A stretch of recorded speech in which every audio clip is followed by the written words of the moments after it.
die junge Generation, glaube ich, ist so flexibel, dass sie das machen möchte. Und was eignet sich da besser, als in den Sales Agent Beruf hineinzuhüpfen und in die Fußstapfen der Handelsvertreter und Handelsagenten, die gezeigt haben, dass der Beruf verlässlich und Anschlagqualität hat. Kann nur jeden Jungen empfehlen, schaut euch das an, macht das. Wenn man einmal Lunte gerochen hat, dann wird man da sehr lange tätig sein. Ja?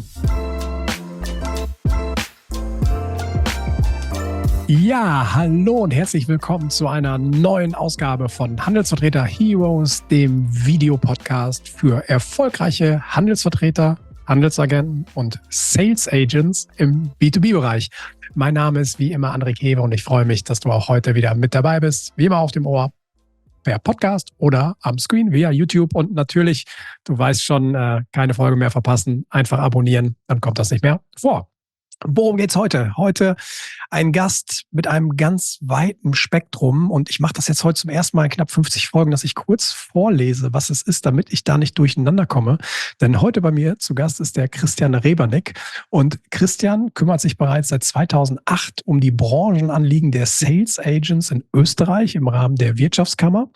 Dann hat er 2016 die Geschäftsführung im Bundesgremium der Handelsagenten übernommen und ist zusätzlich auch noch als Generalsekretär des Weltverbandes der Sales Agents, nämlich der sogenannten UCAP, tätig. Das heißt, der Mann hat einen sehr starken Blick auf Österreich, aber eben auch global auf den ganzen Berufsstand der Handelsvertreter, Handelsagents oder Sales Agents.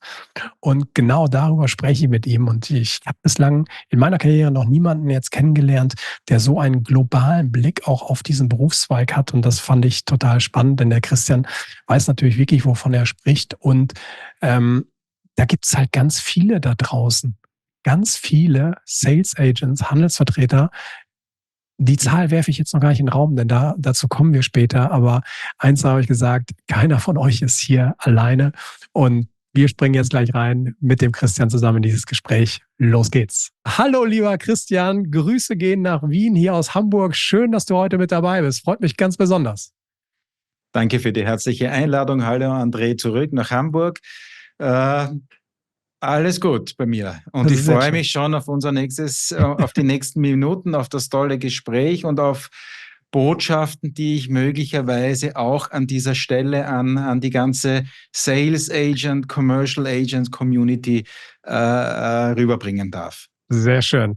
Der angeregte Zuhörer, und er hat es natürlich auch schon aus der Anmoderation mitbekommen, du hast nicht nur einen nationalen Fokus auf Österreich und auf Wien, sondern auch eher global gerichtet, wenn es um das ganze Thema. Und ich sage heute nur einmal, nämlich jetzt Handelsvertreter und switch nämlich jetzt zu Sales Agents, weil ich weiß, das ist hier ein ganz großes Anliegen. Deswegen heißt diese Folge heute auch Sales Agent Heroes oder so. Und ich spreche nicht mehr von Handelsvertreter, sondern versprochen Sales Agents. Aber bevor wir da wirklich mal einsteigen, auch über deinen Ansatz, erzähl doch mal ganz kurz doch mal ein paar Worte zu dir. Wer bist du und was machst du? Weil du hast ja auch ein paar verschiedene Rollen und damit wir ein bisschen kleinen Einblick bekommen, was der Christian eigentlich so treibt. Genau. Selbstverständlich gerne. Also ich gehe mal sehr, sehr weit zurück, weil das hat mich doch ein wenig auch geprägt. Ja, ich bin in einem Bundesland in der Steiermark aufgewachsen. Meine Mutter kommt aus Norditalien, das heißt, ich habe immer schon ein bisschen den Blick über den Tellerrand genossen. Ja. Und für mich war das von Beginn an irgendwie so eine Selbstverständlichkeit. Ich möchte irgendetwas Internationales machen, ich möchte international arbeiten, ich möchte Mentalitäten kennenlernen.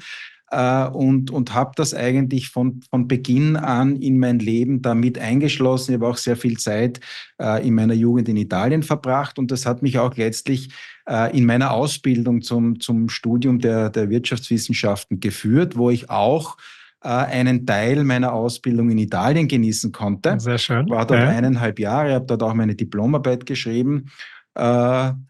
Konnte dort auch bereits Einblicke in verschiedene Distributionskanäle nehmen, habe auch damals bereits die ersten Kontakte sozusagen mit den Agenti di Commercio bekommen. Okay, sehr schön. Habe ihn aber nicht so beachtet, das war zu der Zeit nicht das Essentielle.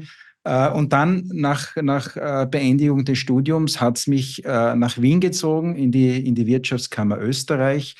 Und am Beginn ging es darum, im Bereich der Holzindustrie für mich Fuß zu fassen, weil auch die Holzindustrie ein essentieller Player hier in Österreich Gerade in ist Österreich, ja. Mhm. und die Kunden sehr stark auch am italienischen Markt, aber auch an anderen umliegenden Ländern da waren. Und daher hatte ich bereits das Internationale wieder mal da, was mir wichtig war. Ich habe mich dann mit der Zeit weiterentwickelt, war weiterhin im Holz tätig, Holzhandel, Branchenvertretung und letztlich hat es mir dann 2008 in das damalige Bundesgremium der Handelsagenten Ja, geführt. ja, Und das heißt, seit 16 Jahren bin ich jetzt eigentlich in dieser Branchenvertretung für die Handelsagenten und damit ich auch noch einmal das Wort in den ja, Mund nehme, Handelsagenten tätig. Damals noch sehr stark das Wording Handelsvertreter, ja, aber schon damals Handelsagent. Man wollte sich ein bisschen möchte nicht sagen abheben, aber vielleicht ein bisschen differenzieren. Der Handelsagent hat eher das Selbstständige schon wieder im Vordergrund ja, gehabt.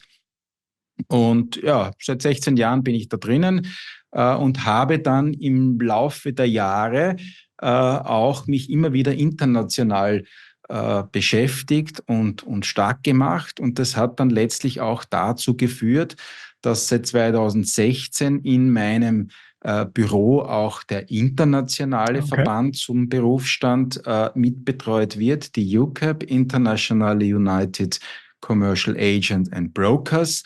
Und damit schließt sich wieder der Kreis. Ich bin Ja, am internationalen Parkett zu Hause, was mir so wichtig ist. Das ist einfach toll, ja, weil man sieht, wie andere Mentalitäten, andere Länder Herausforderungen annehmen, Lösungsansätze erarbeiten, die komplett unterschiedlich sind, ja. ja, Und ich habe ja, das große Glück, ich kann in diese verschiedenen Länder und Mentalitäten Einblick haben ja, und kann dann schauen, welche tollen Tools oder welche tollen Maßnahmen kann ich von einem Markt, beispielsweise Amerika, ja, in den Markt Österreich bringen oder was kann ich von Österreich in den UK-Markt oder nach Deutschland bringen oder auch umgekehrt. Das hat viele Vorteile, das heißt viele Synergieeffekte, ja, die ich hier in meinem Büro mitbekomme und die ich natürlich auch dazu nutze, um das Berufsbild, um den Berufsstand ein bisschen zu gestalten und ihn weiterzuentwickeln. Ja?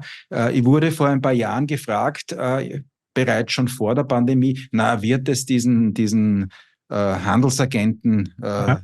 noch geben Noch in geben. Ja, naher Zukunft. ja, Wir ja, reden ja, vom Onlinehandel, alles läuft nur mehr ja, übers Web ab. Na, selbstverständlich. Wir wissen jetzt mehr denn je nach der Pandemie, dass ja, der persönliche Kontakt, die persönliche Betreuung ist sowas Essentielles und daher wird es den Handelsagenten noch lange Jahrzehnte geben. Und jetzt switche ich ja, zu dem Sales Agent. ja, Warum haben wir jetzt auf österreichischer Ebene ein anderes Wording in den Mund genommen?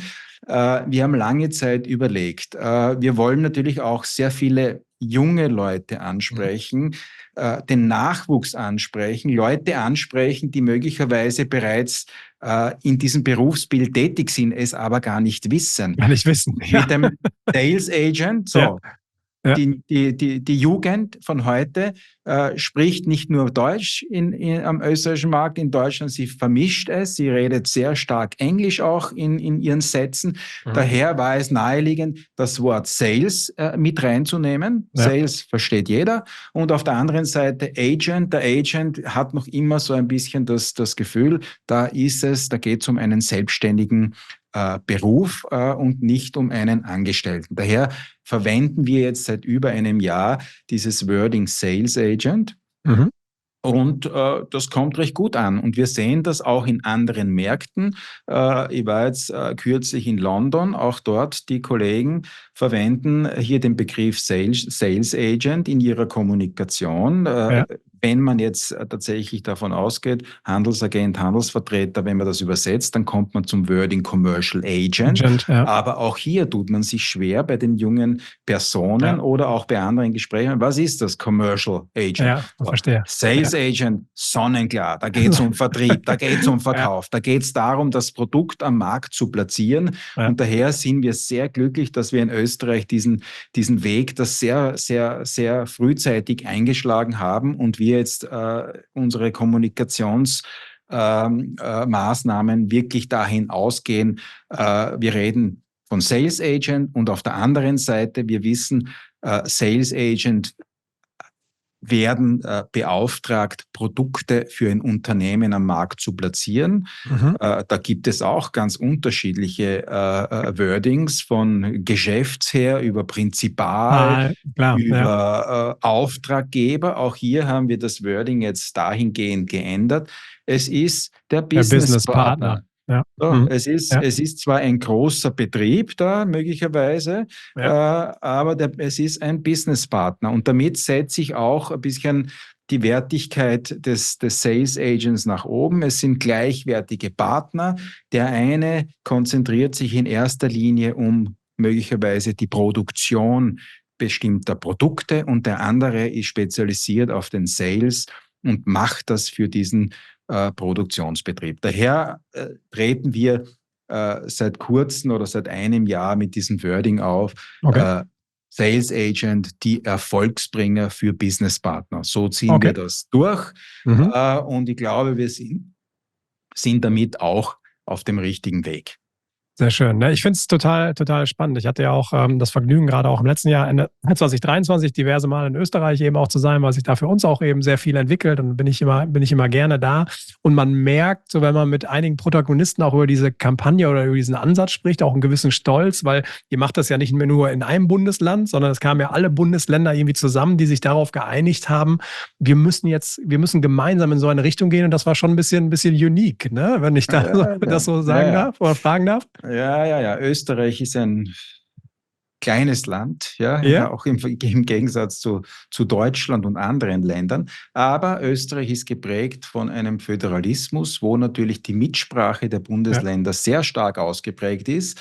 Das heißt, man hat hier größte Herausforderungen, wenn man alle überzeugen möchte, an einem Strang zu ziehen. Wir haben es aber bei diesem Wording und bei dieser Kampagne tatsächlich geschafft, dass wir alle in dieselbe Richtung gehen. Ja? Alle gehen wir in dieselbe Richtung, alle wollen wir das Gleiche.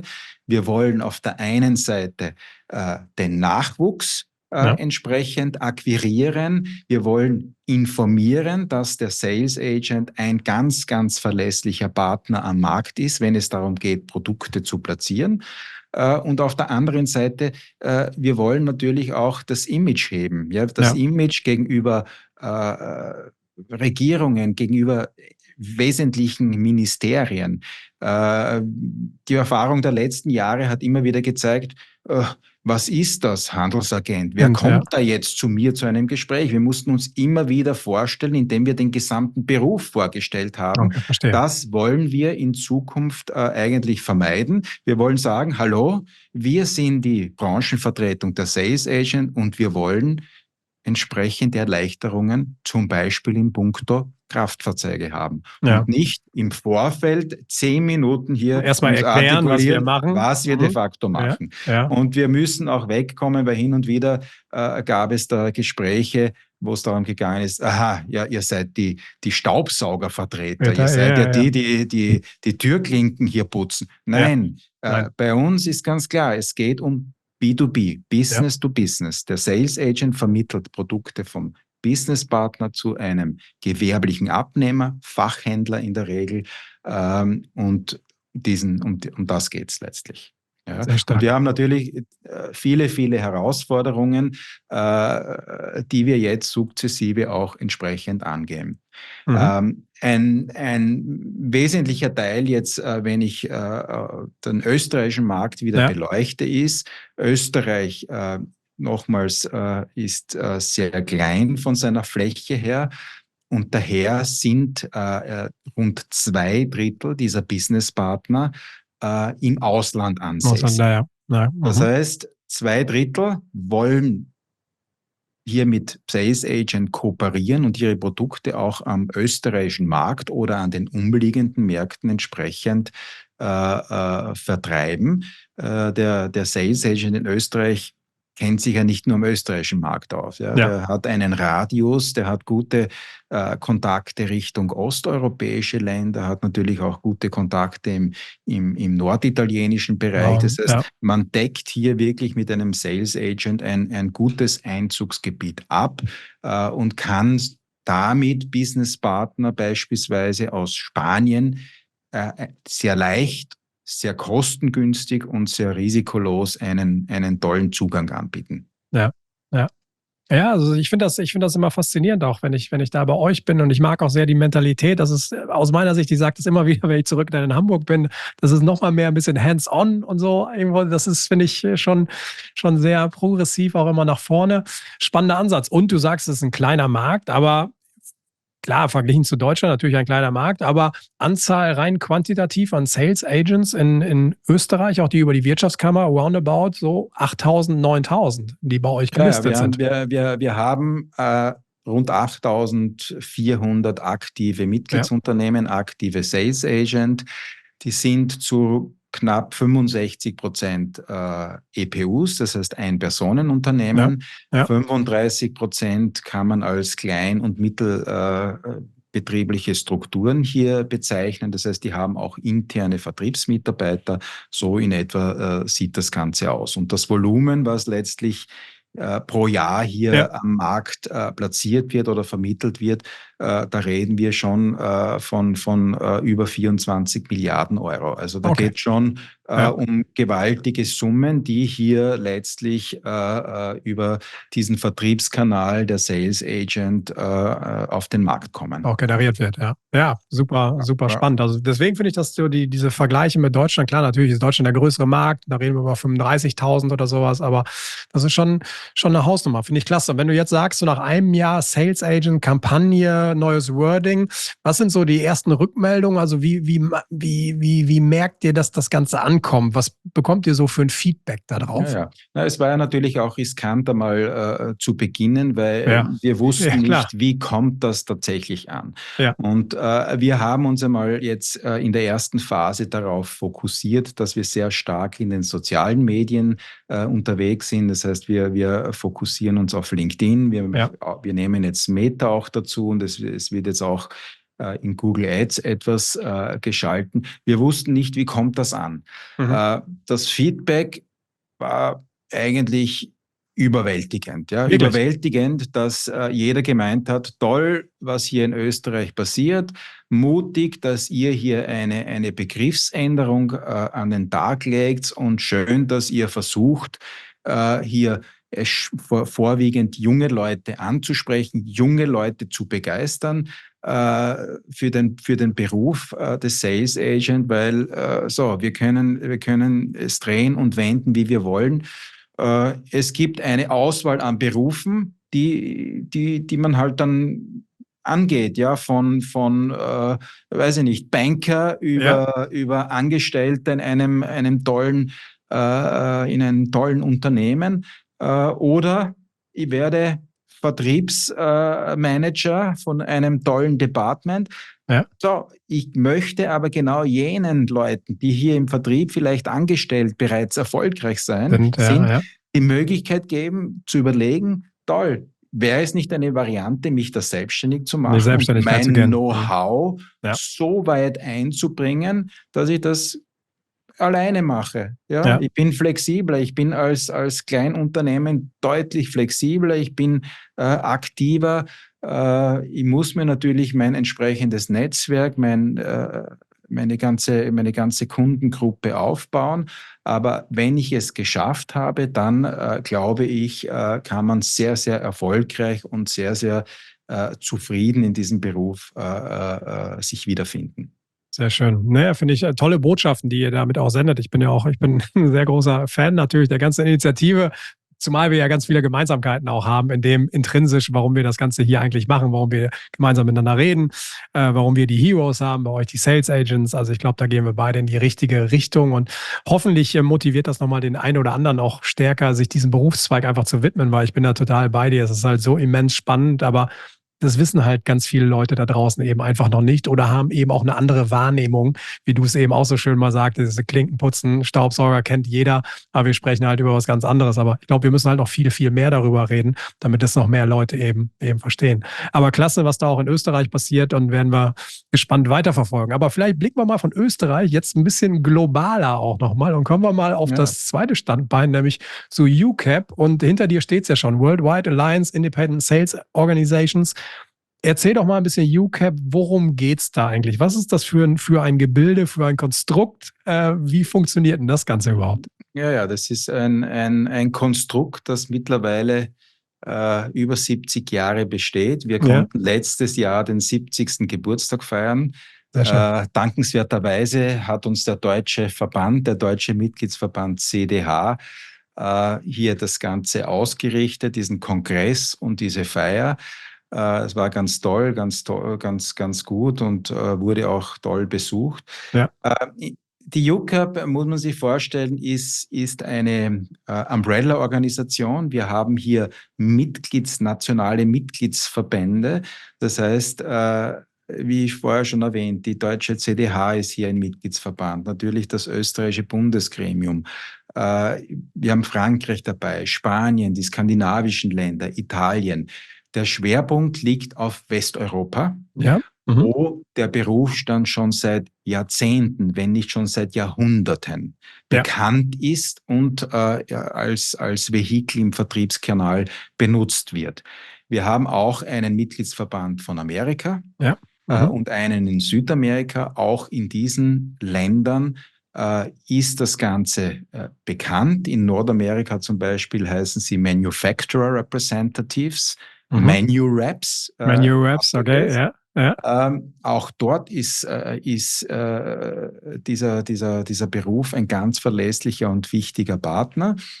Und im osteuropäischen Raum durch die vergangenen Jahrzehnte wurde der Vertrieb einfach anders organisiert. Wir merken aber mittlerweile, dass auch dort der eine oder andere jetzt untertrieben, der eine oder andere Sales Agent schon am Markt tätig ist. Er arbeitet als Intermediär, nur er weiß es einfach nicht, dass er als Sales Agent hier auftritt. Das ist das eine. Und andererseits, es gibt auch keine Verbandsstrukturen, die ihn quasi als Heimat auffangen. Das gibt es momentan auch nicht. Da versuchen wir natürlich auch ein bisschen Entwicklungshilfe zu tätigen und solchen Ländern unter die Arme zu greifen. Du musst dir vorstellen, in der UCAP haben wir sondern wir haben 21 Mitgliedsverbände und in diesen Mitgliedsverbänden decken wir rund 600.000 Sales Agents ab und auch Sales Agencies ab. Das heißt, es ist doch eine sehr hohe Anzahl. Und das sagt schon einiges aus. Ja? Das heißt, man darf diesen Vertriebskanal ganz und gar nicht unterschätzen. Und wir hatten letztes Jahr, weil wir wollen natürlich wissen, wie schaut es tatsächlich aus? Wie schaut es in anderen Märkten auch noch aus? Weil in gewisse Länder haben wir einfach keinen Einblick. Und da haben wir jetzt eine Erhebung, eine Umfrage gemacht über mein Netzwerk, das wir hier im Laufe der letzten Jahre aufgebaut haben.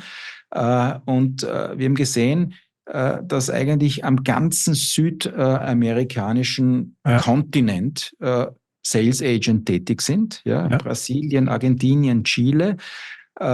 Es gibt diese Vertriebsprofis auch im asiatischen Raum, in Südkorea, Indonesien. Wir haben auch so Sales Agents am indischen Markt, in Südafrika, in Australien. Wir haben sie de facto überall. Und, wenn wir jetzt diesen Zahlen Glauben schenken dürfen, dann reden wir hier von weiteren 2 Millionen Marktteilnehmern plus die 600.000, die ich vorher genannt habe. Wir reden da zwischen 2,5 und 3 Millionen Sales Agents, die weltweit am Markt ihr Treiben hier machen, indem sie Produkte platzieren. Wahnsinn. Darf man nicht unterschätzen. Es geht immer wieder darum, man muss es kommunizieren, weil in den ganzen Kommunikationskanälen finden wir, oder in der Literatur finden wir immer nur den Großhändler, den Einzelhändler, den Generalimporteur und. Ja. Und den Sales Agent findet man eigentlich in sehr untergeordneter Rolle. Und das ist auch für uns ein Grund. Wir wollen hier auch entsprechend das Image heben, damit hier auch, wenn man sich überlegt, als Betrieb, wie ich meinen Vertrieb organisiere, dass sofort das Licht aufgeht, ich könnte ja mit dem Sales Agent zusammenarbeiten, wenn ich vertrieblich mal eine Herausforderung habe und dass ich das reinzukommen. Ja. Wahnsinn. Also nur mal kurz, es ist ja dem einen oder anderen bekannt, ich liebe Zahlen, ich bin wirklich ein Zahlenmensch. Wir reden 9.000 roundabout in Österreich, 35.000 in Deutschland. Jetzt habt die UCAP 21 Organisationen, sprechen wir über 650.000 Sales Agents alleine in der UCAP-Organisation, dessen Interessen ihr vertretet, und weltweit irgendwo zwischen 2,5 bis 3 Millionen Sales Agents, also die dieser Profession im B2B-Bereich nachgehen, Geschäfte vermitteln zwischen Businesspartnern und ihren Kunden. Wahnsinn. Also ich glaube, alleine für die Zahl heute bin ich schon mehr als dankbar, weil das zeigt ja einfach, wie stark dieser Vertriebsweg eben auch ist. Aber ich weiß nicht, wie viele Leute das jetzt wirklich auf dem Schirm haben. Ich glaube, nicht ganz so viele. Total faszinierend. Wie ist das denn so im Internationalen auch? Wir sprechen ja oftmals über Herausforderungen, die irgendwie da sind. Sind die Herausforderungen eigentlich ähnlich, wenn wir mal Skandinavien vergleichen mit den USA, Deutschland, was auch da aus deiner Expertise? Also wo drückt eigentlich bei allen irgendwie so ein bisschen der Schuh? Die Themen sind ähnlich gelagert. Ja? Ich habe ein Vertragsverhältnis mit diesen vorher genannten Businesspartner, mit diesem Auftraggeber, wo es dann immer wieder auch zu Schwierigkeiten kommen kann. Ja? Aus unterschiedlichsten Gründen. Das heißt, für uns ist es, oder in den Verbänden ist es auch immer immens wichtig, dass man hier rechtsberatend zur Seite steht in solchen Fällen. Das ist eine Herausforderung, die wir aber, glaube ich, bis dato gut im Griff haben. Auf der anderen Seite geht es auch immer wieder, wie finde ich neue Businesspartner? Jetzt komme ich wieder zurück auf den österreichischen Markt. Wir arbeiten regelmäßig mit Botschaften zusammen. Die Botschaften bringen die Businesspartner jetzt ganz konkret nach Wien. Wir holen die Sales Agents dazu. Wir machen ein B2B-Event mit Vorträgen, Speed-Datings und bringen quasi die beiden Seiten zusammen. Ja, okay, cool. Weiteres Thema ist ein bisschen das ganze Know-how oder das Wissen, wie kann ich meine Agentur im Hintergrund bestens organisieren. Wie kann ich mich da so platzieren, ohne Schwierigkeiten zu bekommen. Da kommt das Thema Ausbildung herein. In keinem dieser Mitgliedsverbände gibt es hier eine verpflichtende Ausbildung. Das heißt, nirgendwo. Also das ist egal. Nirgendwo. Okay. Es gab, also meines Wissens, ich weiß das noch, in Österreich gab es eine Art Einstiegsprüfung. Okay. Da musste man de facto sowas absolvieren. Dann durfte man de facto als Handelsvertreter tätig werden. Es gibt momentan sowas nicht. Es ist ein freier Zugang, so wie es auch die EU oder andere Organisationen wollen. Und darunter leidet ein bisschen das Selbstverständnis, was benötige ich für ein Know-how, für ein Wissen.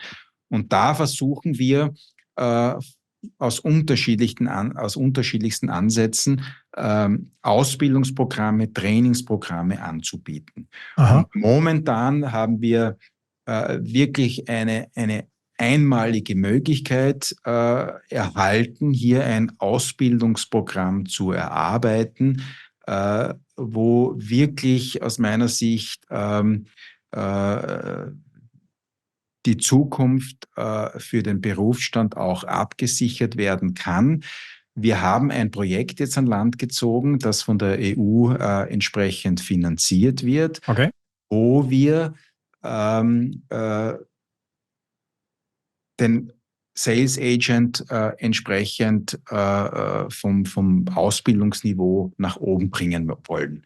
Das Projekt heißt Leveling Up Commercial Agents Competencies, kurz LUCA.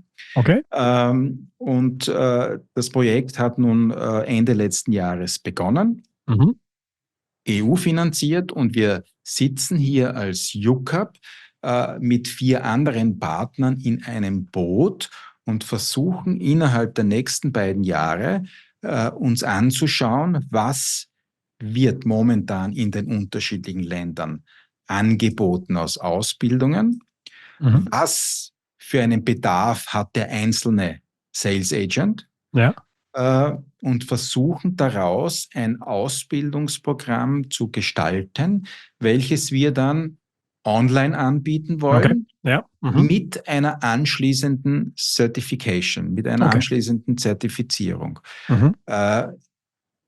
Das würde dazu führen, dass ich als Sales Agent, ich bin dann nicht mehr von irgendeinem Veranstaltungsraum abhängig. Ich mache meine Ausbildung so, wie wir das machen.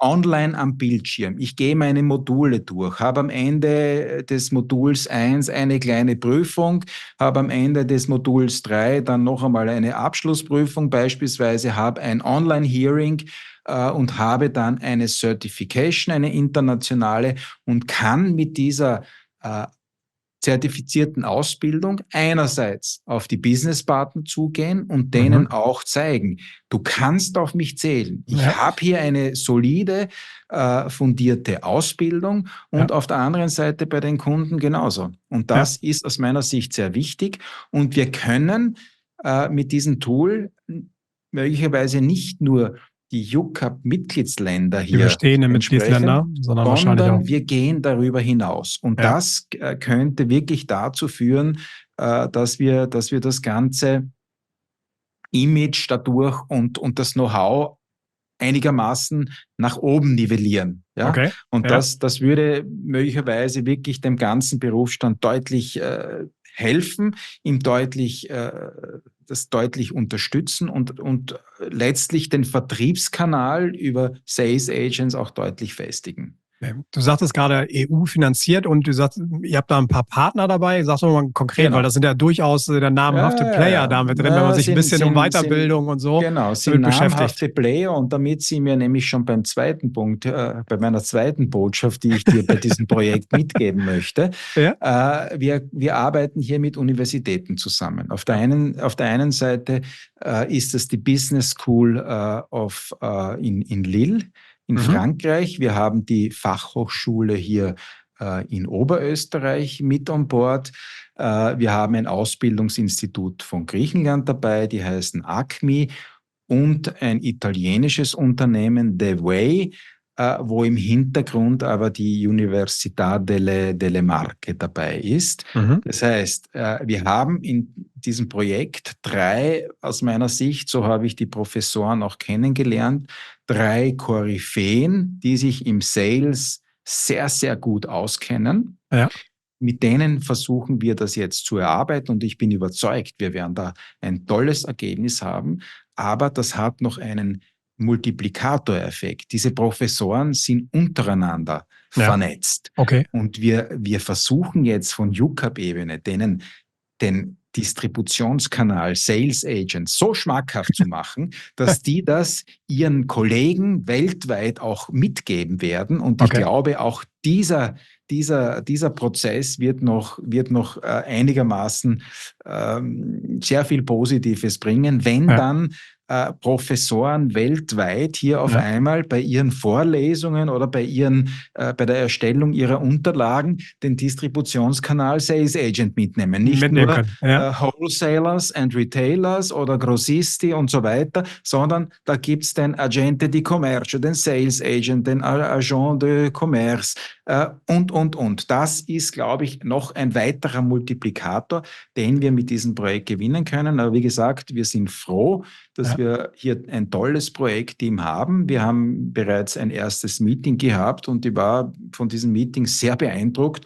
Auch ich konnte bereits, obwohl ich mich in der Branche bereits, wie du weißt, seit 2008, 16 Jahre bewege, konnte hier bei einigen Themen das Wohlwollen zur Kenntnis nehmen, dass ich doch nicht so viel weiß oder dass ich doch nicht alles weiß.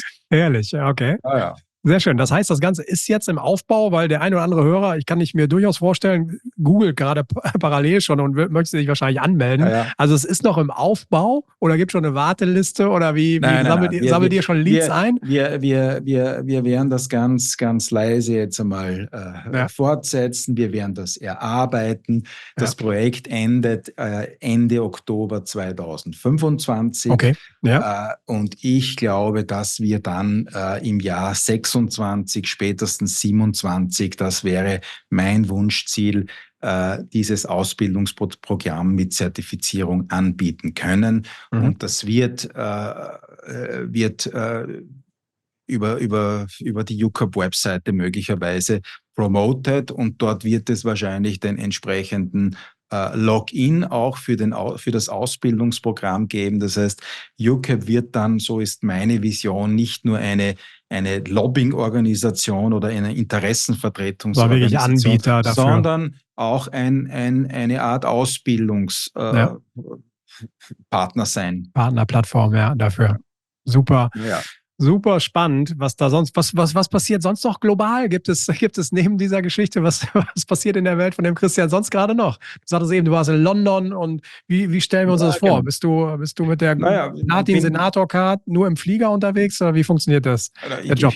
Ich könnte natürlich sehr oft reisen, aber es ist natürlich jetzt auch dank der Pandemie konnten wir sehr, sehr stark auch diese Webplattformen nutzen, wenngleich ich dazu sage, dass wir das auch schon vor der Pandemie genutzt haben. In einer internationalen Organisation kann man sich nicht immer persönlich treffen. Das heißt, wir haben schon seit Jahren unterschiedlichste Plattformen genutzt, um uns auszutauschen.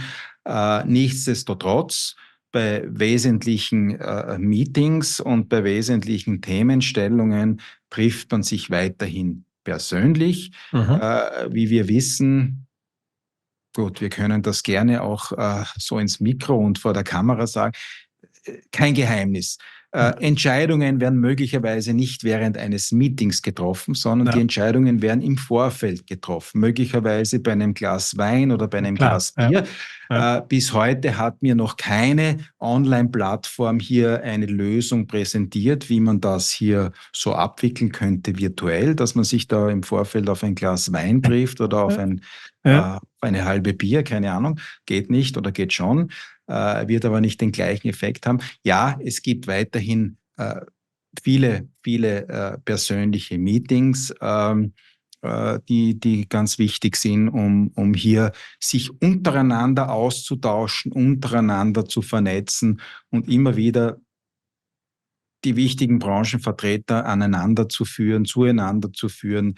Und daraus kann jeder vom anderen lernen und umgekehrt. Ich glaube, das ist ein wesentlicher Punkt. Ein Kollege hat, weil du angesprochen hast, ja, letzte Woche war ich in London bei so einem Arbeitsgruppenmeeting, we can benefit from each other when we exchange and so on and so on. So, sharing knowledge, das sind so Themen, toll.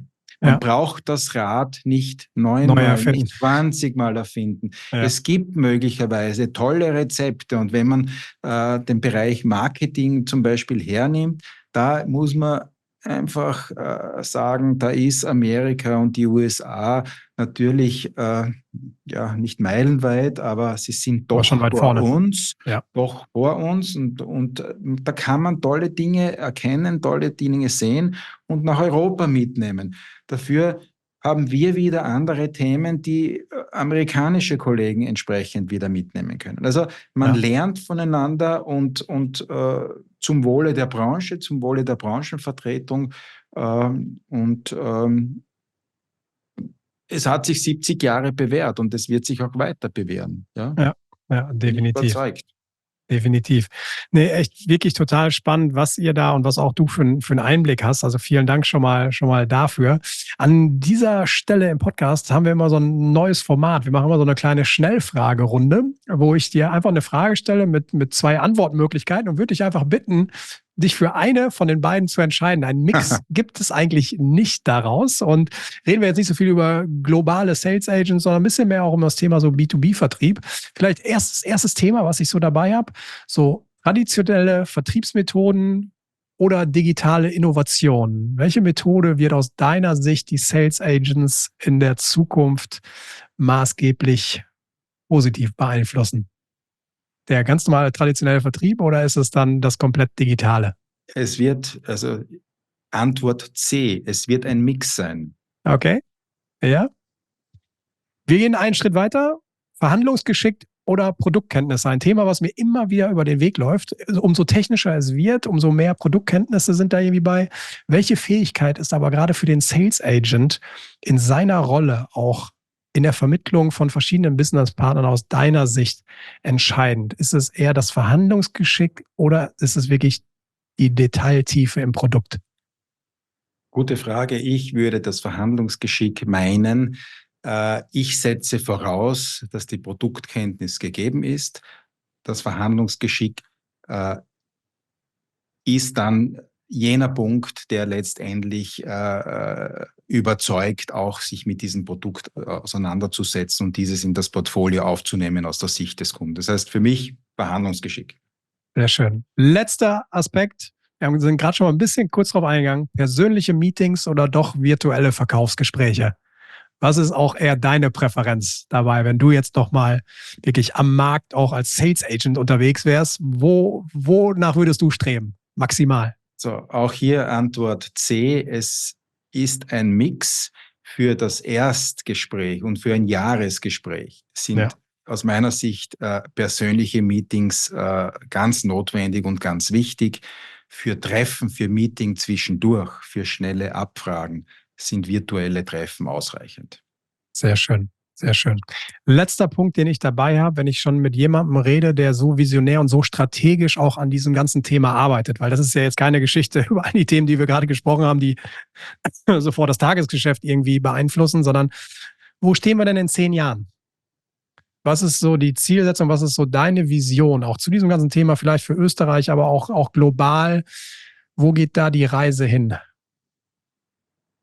Die Digitalisierung wird sich weiter fortsetzen. Wir haben jetzt im letzten Jahr diesen künstlichen Intelligenz-Hype gehabt, ja, Artificial Intelligence. Ich habe da mit ein paar namhafte Koryphäen gesprochen, die mir mitgeteilt haben, eigentlich sind wir 5 bis 10 Jahre zu früh dran. Wir wollten so schnell gar nicht dieses Tool nach außen bringen.